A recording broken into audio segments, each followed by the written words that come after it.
este video vamos a aprender a situar les pays et les villes, los países y las ciudades, et nous allons parler des moyens de transport, los medios de transporte. Ahora que saben cómo ubicar en el espacio, vamos a ver cómo ubicarse con los países y las ciudades, avec les pays et les villes, que también se usan algunas preposiciones muy chiquitas como a, en, al, esas preposiciones. En français, aquí las ven todas en la tabla que aparece en la pantalla y vamos a ir detallando cada una y ver para qué se usa. La première préposition qu'on utilise, c'est avec les villes, con las ciudades. Avec les villes, on utilise la préposition à quand c'est pour parler de la ville où l'on est ou la ville où l'on va. Se usa esa a para hablar de la ciudad donde uno está o a dónde va, ¿no? Y si no, si es para hablar de la ciudad de donde vengo, se usa la préposition de.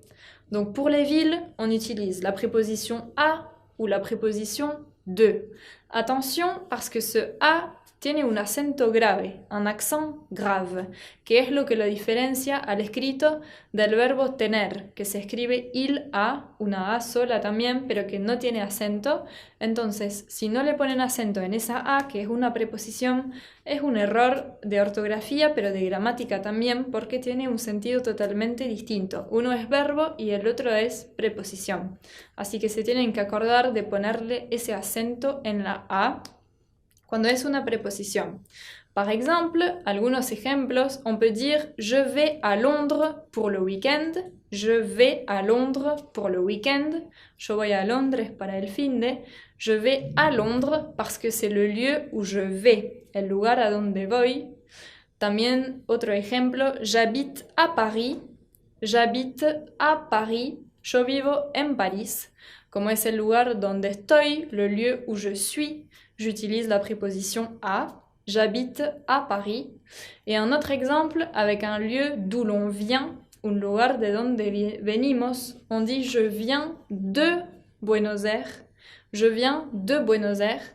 Aunque Buenos Aires es una ciudad, no se usa la preposición a, porque como es el lugar de donde vengo, tengo que usar la preposición de. Entonces, a cuando es donde estoy o donde voy, y de cuando es de donde vengo. Eso era para las ciudades, pour les villes. Ahora vamos a hablar de los países. También se usa ese sistema de preposición. Una es para donde estoy o donde voy y la otra es de donde vengo para todos los casos. En premier, nous allons voir les pays au féminin. Les pays féminins sont tous les pays qui terminent par un E. Todos los países que se escriben con una E al final son femeninos en francés. Tous les pays. Entonces, cuando es un país femenino, par exemple, la France, l'Italie, l'Espagne, que todos terminen con E, on utilise la préposition en. Pour dire je voy a Francia, on dit je vais en France. La préposition en para el lugar donde estoy o donde voy. Y pour parler du lieu d'où l'on vient, el lugar de donde venimos, se usa la préposition de. Quelques exemples. J'habite en Colombie. J'habite en Colombie. Vivo en Colombia. La Colombie, c'est un pays féminin parce qu'elle termine par un E, aunque no se pronuncia. Et comme c'est le lieu où je suis, el lugar donde estoy, j'utilise la préposition en. Un autre exemple, tu aimes aller en Italie. Tu aimes aller en Italie. ¿Te gusta ir en Italia? On utilise en Italie. Et un dernier exemple, je reviens d'Espagne. Je reviens d'Espagne. Acá, como hablo de un lugar de donde vengo, j'utilise la préposition de, pero justamente acá el país España empieza con una vocal, entonces c'est l'élision, se le suprime la E del de y se reemplaza por un apóstrofe. Je viens d'Espagne. ¿Ok? Ahora pour les pays au masculin. Pour les pays au masculin, que son todos los otros países que no terminen por una E, que terminen por cualquier otra letra. Par exemple, le Portugal, l'Irak, etc. Cualquier país que no termine por una E. Y también hay tres excepciones. Par exemple, le Mozambique, le Cambodge et le Mexique. C'est les trois exceptions des pays qui sont masculins aunque terminen con una E. Los tienen que tomar en cuenta. Esos tres países terminent con E y son masculinos. Ils sont masculins. Donc pour les pays masculins, on utilise les prépositions au, a con U, au du, au ou du. Au, c'est pour parler du lieu où je suis ou du lieu où je vais. Et du, c'est pour parler du lieu d'où je viens, de donde vengo. Par exemple, je vais au Portugal cet été pour les vacances. Je vais au Portugal cet été pour les vacances. J'utilise au parce que c'est le lieu où je vais. Tu vas partir au Japon avec ta famille? Tu vas partir au Japon avec ta famille? Acá también, le Japon, c'est le lieu où je vais, a donde voy, donc j'utilise la préposition au. Ensuite, on dit « je vais au Mexique avec des amis ». Je vais au Mexique avec des amis. Et pour terminer, je viens du Brésil. Je viens du Brésil. Yo vengo de Brasil. Et ici, on utilise la préposition du parce que c'est le lieu d'où je viens. Ahora, en el caso de un país que empiece por una vocal qui commence avec une voyelle, on utilise les prépositions en ou des apostrophes. En, c'est pour parler du lieu où je suis ou du lieu où je vais. Et le des apostrophes, c'est pour parler du lieu d'où je viens. Par exemple, vous habitez en Irak ou en Iran. Vous habitez en Irak ou en Iran. Acá uso el en con la vocal y lo uno. C'est la liaison. En Irak, en Iran. Bien? Et à l'inverse, para hablar de un lugar de donde vengo, vous venez d'Irak ou d'Iran. Se usa le D apostrophe pour faire la liaison avec la voyelle. D'Irak ou d'Iran. Bien. Y el último caso, c'est avec un pays au pluriel.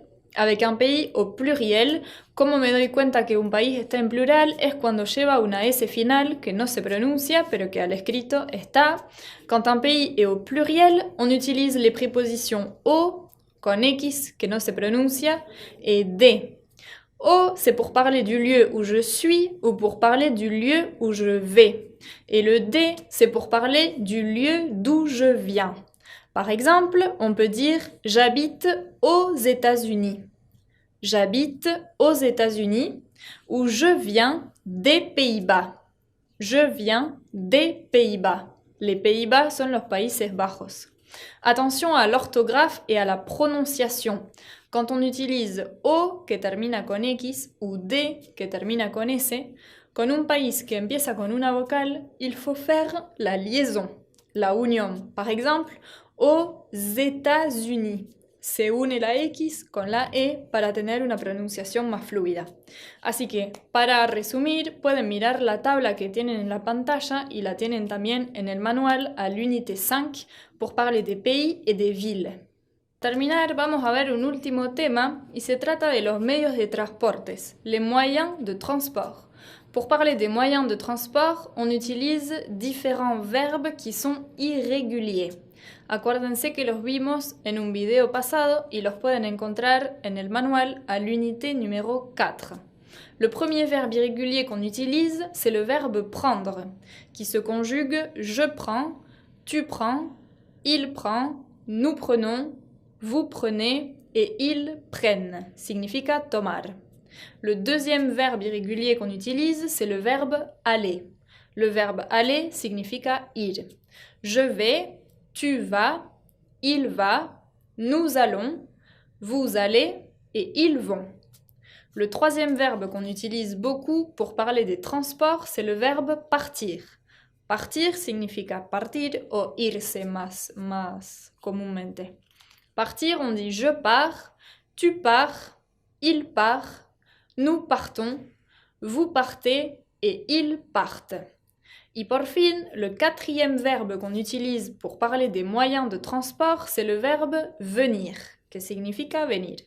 Je viens, tu viens, il vient, nous venons, vous venez et ils viennent.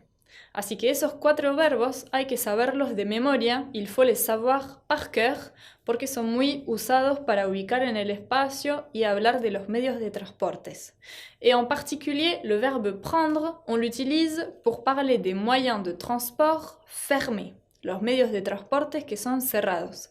Par exemple, on dit prendre l'avion, prendre le train, prendre le métro, prendre le bus.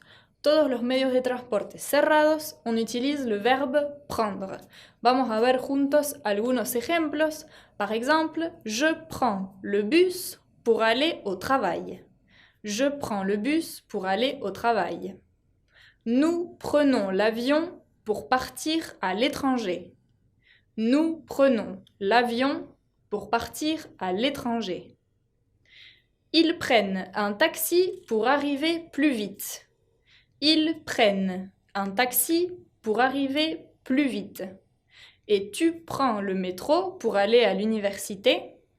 Tu prends le métro pour aller à l'université. Así que para hablar de los medios de transporte cerrados, les moyens de transport fermés, on utilise le verbe prendre qui est irrégulier. Ahora, para hablar de los medios de transporte que son abiertos al aire libre, les moyens de transport à l'air libre, on utilise le verbe faire qui est irrégulier également.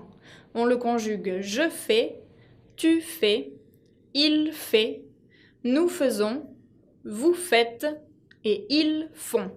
Et on l'utilise pour les expressions faire du vélo, par exemple, andar en bicicleta, je fais du vélo. Pour l'expression faire du cheval, andar a caballo, nous faisons du cheval. Ou pour l'expression faire une promenade à pied, hacer un paseo a pie, une promenade à pied. Par exemple, vous faites une promenade à pied. Así que esos son los verbos irregulares que hay que saber en general pour parler des moyens de transport y los tienen que estudiar para saberlos de memoria. Terminamos este video sobre la ubicación de ville et de pays et pour parler des moyens de transport. Ahora terminamos la clase de hoy. Les invito a que me contacten por la plataforma. Si vous avez des questions, écrivez-moi sur la plateforme. Merci et au revoir.